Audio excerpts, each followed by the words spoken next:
Hi, I'm Nick. I'm Faith. And we're with Jana Lynne Sanchez. She's Hi, our everyone. very first guest. And we are Mommy Drinks Politics. Where we drink and talk politics. Just to be clear, it's water. But I think I might need a drink after this. So I really want to know how you can be a Republican as a woman. How you can be a Republican as a woman. So I am pro-life. I do believe in life beginning at conception and Based on what? protecting it. Religious belief, science, all of it. So I believe it should be protected. And all the amendments and all this stuff, I technically think that Republicans should protect all of those things. Or they claim to want to protect all of those things. But they only care about the Second Amendment. They don't seem to really care about that much these days either. So it's hard. So something that you have to think about with abortion. So first of all, do you know that abortion was legal at the signing of the Constitution? It only became illegal in the late 1800s because women were dying. There was no concept of a fetus being a protected entity, so to speak. It was about the women. Women were dying in abortions, and that is why it became illegal. Doctors actually pushed, the American Medical Association pushed to have abortion outlawed. It became an issue essentially. So the far right anti-tax people, the people who want industry to be able to pollute without any restrictions and want to be able to make money without any restrictions and without paying taxes, basically went out and found and created among evangelical Christians who previously had no concerns whatsoever about abortion, created the idea of life beginning at conception. It didn't exist other than among Catholics at that point. Catholics believed that life began at conception. The Southern Baptist Convention, as late as the 70s, passed whatever they call it, a resolution supporting a woman's right to have an abortion. It may have been in the 80s. It was in the 70s, I think. It only got switched around when very wealthy men who wanted to not pay taxes and not have any constraints on their ability to pollute the environment decided that they could create this growing belief in the evangelical movement, which was growing and which is very dynamic and capturing more people all the time, that life began at conception. That concept didn't exist before. I remember my mother telling me, my mother and her family, they were really they grew up as something called fire baptized holiness. I mean, you can't get more like conservative religion than this. This is Missouri. And I remember that my mother talking about my grandmother saying that the backyards of women all around her, when they were all the same religious group, they were graveyards of fetuses, because women have always given themselves abortions. I mean, as far back as humankind existed, and it happened during the time of the Bible. Women have always used that as a form of population control, birth control. It's only a very modern political belief that it's really a way of controlling women's sexuality, and it's not. As somebody who's had 4 miscarriages. I feel very strongly that anything that happens inside of my body is about me.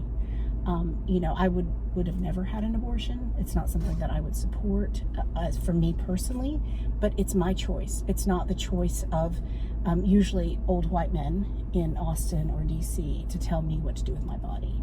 And in fact, the Constitution has been affirmed again and again that you cannot force someone to do something to save an independent life. Like if your blood type matches someone else, and you can't be compelled to give them a kidney or to give them a bone marrow transplant, because you have the autonomous right to do with your body what you want to do. And, I think it's a shame that abortion has become this issue that divides people when it's really a made-up issue, really designed to control women's bodies.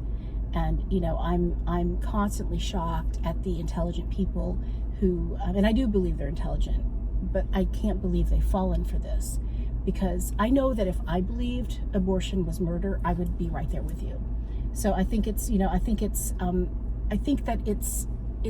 some kind of like science that is not science. It's like everything else in our society today, that science doesn't matter, history doesn't matter. It's just, whatever our church tells us and whatever, our political parties tell us, and it's crazy. It's literally insane. This is something that has gone on since the beginning of mankind. If you have a fundamental belief that the baby inside of a mommy is a life that is separate from the mommy, I know the mommy's carrying, but then that life is worth protecting. I know, I agree with Jana, and you have your own beliefs, I do. And I know that you believe that life begins at conception, and that's how you believe, and that's perfect.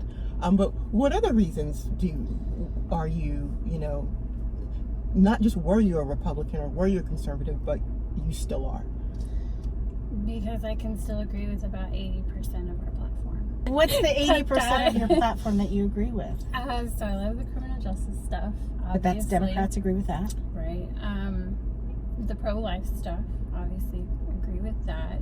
Lower taxes, economic freedom, those types of things. But have you ever looked at how the economy actually does under Democrats and Republicans? Yeah, because they operate kind of the same. Well, actually, the economy always does better under Democrats, because look at what's happened now with this tax cut for billionaires. We now have the largest deficit and the largest debt in the history of our country. I don't disagree on the deficit stuff. But that's a Republican it's grown thing. Every president. No. We had, not only did we not have a deficit under Clinton, we actually had a surplus. We had one under Obama, though. We had all the. Well, yes, because you remember what happened right before Obama came into office, and who did that? Bush did that. Yeah. Obama didn't make it better. He had 8 Yeah, years. he did make it better. And He Trump definitely hasn't did made it better, and he's only been there 4 Oh no, years. he's So made it it's like, much, much worse. It's a complete bait and switch and don't stealing disagree. from working class. I don't disagree on the deficit stuff ever, but to me, they operate the same. They have a bloated budget. They want to spend billions of dollars on all When you this say stuff. they, are you saying Democrats Congress. and Congress? Okay. I So think- together, I they think come I up ca- with things to spend money on. I think Yeah. it's really hard to take back money once it's been appropriated. I agree with that. But you can't cut taxes for the wealthy. So, because we should cut basically... wars. Let's try You it. agree with that? That's a Democratic platform. But we've had Democratic presidents, and we still Yes. had wars. That is a good that I point. agree That's a with good as well, point. and I agree with that as well. I mean, I think that for sure. I mean, we spend. There's a huge corporate welfare system in our country. There's a huge amount of money going to defense that isn't really defense. It's just supporting the military-industrial complex. But we should not be cutting people's taxes and corporation taxes and the ultra wealthy, because who's going to pay for that? It's Exactly. your children are going to pay for that. I'm paying for it now. but Yeah, yes. I think we're all paying for it. Yeah, Really. yeah.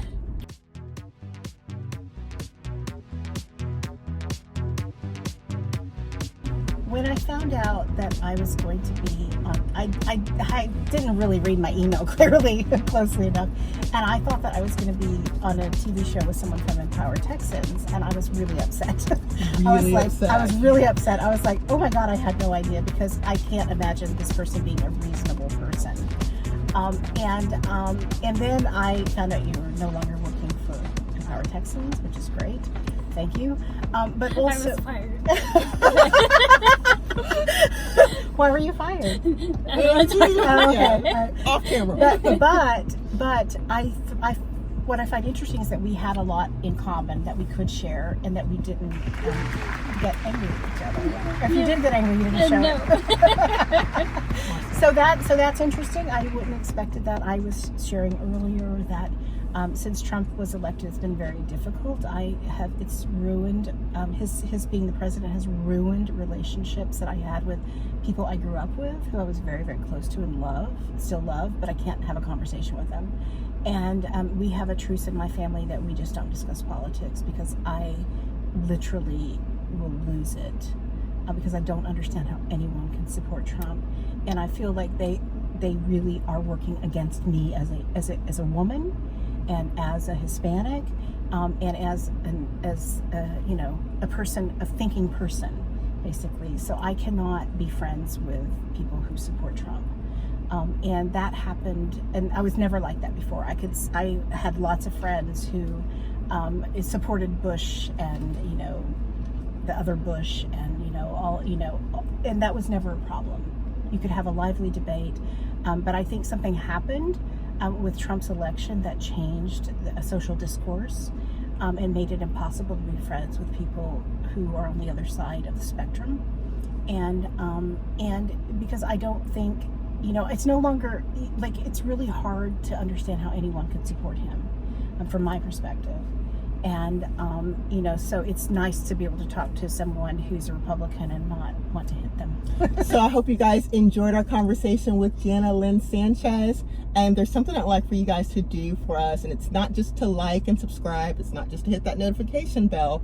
But I want you to find a friend that is of a different political mindset than you are, and have a drink with them. Have a coffee or Coke, and just talk with them about politics.